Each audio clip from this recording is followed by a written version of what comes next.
Hello दोस्तों, अगर आपको कोई पसंद नहीं करता, आपके बातों का असर किसी पे नहीं होता, आपको अहमियत नहीं देते लोग, तो ये वीडियो आपके लिए है। आज मैं आपसे डेल कार्नेगी की book how to win friend and influence people से ऐसे 6 तरीके बताऊंगा जिससे रियल लाइफ में अप्लाई करके आप लोगों की पसंद बन सकते हैं। तो बिना किसी देरी के करते हैं काम की बात। पॉइंट नंबर 1, सामने वाले व्यक्ति के रुचि के विषय में बात करें। सामने वाले व्यक्ति के रुचि के हिसाब से बात करने से आपको ये फायदा होगा कि जब भी किसी से बात करेंगे तो आपके दोस्तों का दायरा बढ़ जाएगा। आप अमेरिकी राष्ट्रपति रूजवेल्ट के बारे में तो जानते ही होंगे। उनको जब भी किसी से मिलना होता था तो वे एक रात पहले उस विषय का अध्ययन करते थे जिसमें सामने वाले की रुचि होती थी, क्योंकि रूजवेल्ट जानते थे कि किसी व्यक्ति के दिल का रास्ता उसके पसंदीदा विषयों के बारे में बात करने से होकर गुजरता। आइए उसे एक उदाहरण से समझते हैं। अंग्रेजी साहित्य के प्रोफेसर विलियम लियोन फेल्स ने यह सबक अपने बचपन में ही सीख लिया था। जब वे अपनी छुट्टियां अपने आंटी के यहाँ बिता रहे थे तो एक शाम एक अधेड़ व्यक्ति उनकी आंटी से मिलने आया और उनसे थोड़ी देर बात करने के बाद विलियम पर ध्यान केंद्रित किया। उस समय विलियम नावों को लेकर बहुत रोमांचित था और आगंतुक ने इस विषय पर इतने बढ़िया तरीके से चर्चा की कि विलियम को बहुत मजा आया। जब वे चले गए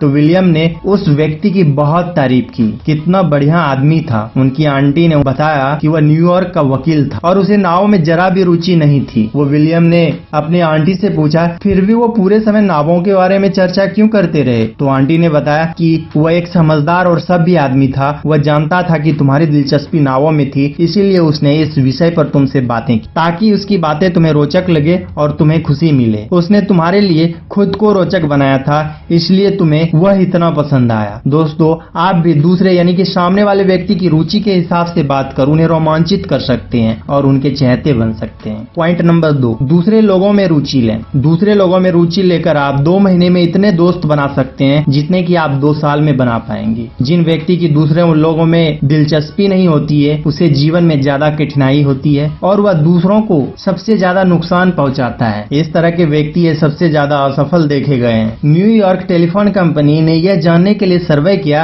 कि टेलीफोन पर होने वाली चर्चा में किस शब्द का प्रयोग सबसे ज्यादा बार किया जाता है। सर्वे से यह पता चला कि मैं शब्द सबसे ज्यादा बार बोला जाता है। अगर हम दोस्त बनाना चाहते हैं, अगर हम लोगों का दिल जीतना चाहते हैं तो हमें लोगों से उत्साह से मिलना चाहिए। जब कोई आपसे फोन पर बात करे तो आपको उसी उत्साह का प्रदर्शन करना चाहिए। इस तरह हेलो बोलें कि सामने वाले को यह लगे कि आप उससे बात करके खुश हो रहे हैं। सामने वाले को यह महसूस होना चाहिए कि आप उसका ख्याल रख रहे हैं। पर रुचि का प्रदर्शन सच्चा होना चाहिए। इससे रुचि प्रदर्शित करने वाले का ही भला नहीं होता बल्कि उस व्यक्ति का भी भला होता है जिसमें रुचि ली जा रही है। Point number 3, मुस्कुराएं।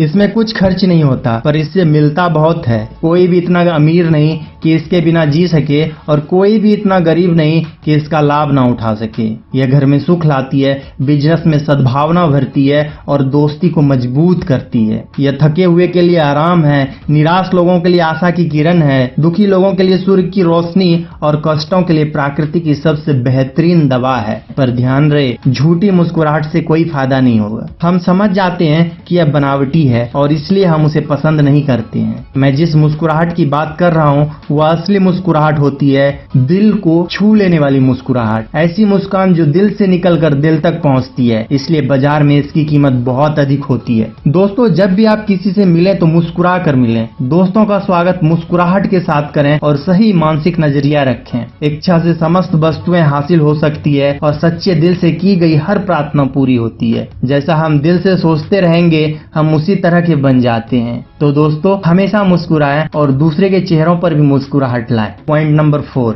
व्यक्ति का नाम उसके लिए सबसे महत्वपूर्ण होता है। जब भी आप नए लोगों से मिलिए तो उनका पूरा नाम जरूर पूछिए। उसके परिवार, बिजनेस और राजनीतिक विचारों के बारे में जानकारी लीजिए। इन तथ्यों और उनके चेहरे को अपने दिमाग में बिठा लीजिए और अगली बार जब भी उस व्यक्ति से मिलें तो उससे हाथ मिलाते वक्त उसके परिवार के बारे में पूछें। ऐसा करने से लोग आपसे प्रभावित होंगे। ज्यादातर लोग नाम इसलिए याद नहीं रख पाते क्योंकि वे किसी नाम पर ध्यान एकाग्र करने, उसे दोहराने और अपने दिमाग में बिठाने के लिए ना तो समय देते हैं और ना ही मेहनत करते हैं। और वे अपने बचाव में ये बहाना बनाते हैं कि वे बहुत व्यस्त हैं, पर वह शायद फ्रैंकलिन डी रूजवेल्ट से ज्यादा व्यस्त नहीं होंगे। रूजवेल्ट जानते थे कि सद्भावना हासिल करने के सबसे आसान और महत्वपूर्ण तरीकों में से एक है लोगों का नाम याद रखना। लोगों को महत्वपूर्ण अनुभव कराता है। दोस्तों, अच्छे मैनर्स के लिए छोटे छोटे त्याग तो करने ही पड़ते हैं। पॉइंट नंबर 5, अच्छे श्रोता बने।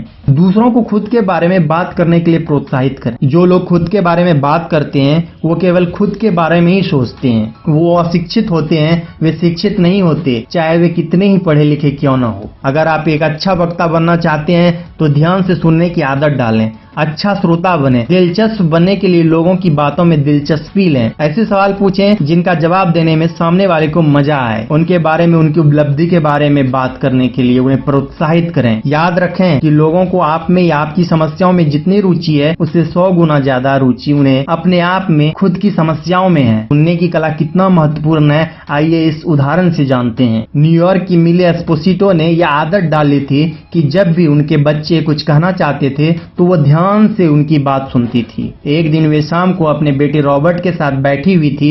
रॉबर्ट के मन में घुमड़ रही बातों पर संक्षिप्त चर्चा के बाद रॉबर्ट ने कहा, माँ, मैं जानता हूँ कि आप मुझसे बहुत प्यार करती हैं। मिसेज एस्पोसितो को यह सुनकर अच्छा लगा और उन्होंने कहा, हाँ बेटा, मैं तुमसे बहुत प्यार करती हूँ, पर तुम्हें यह किस बात से लगा? रॉबर्ट ने जवाब दिया, क्योंकि आप मेरी हर बात बहुत ध्यान से सुनती हैं। जब भी मैं कुछ कहता हूँ तो आप अपना सारा काम छोड़कर मेरी बात सुनने लगती हैं। दोस्तों, अगर आप सुनने की और दूसरों को खुद के बारे में बात करने के लिए प्रोत्साहित करने की कला को सीख जाते हैं तो आप लोगों का चहेता बन जाएंगे। पॉइंट नंबर 6, सामने वाले व्यक्ति को महत्वपूर्ण अनुभव कराएं। हमेशा दूसरे व्यक्ति को महत्वपूर्ण अनुभव कराएं। जॉन ड्यूई ने कहा है कि महत्वपूर्ण बनने की इच्छा मानव स्वभाव की सबसे महत्वपूर्ण इच्छा होती है। विलियम जेम्स ने कहा, हर मनुष्य के दिल की गहराई में यह लालसा छुपी होती है कि उसे सराहा जाए, और यही लालसा मनुष्यों को जानवर से अलग करती है।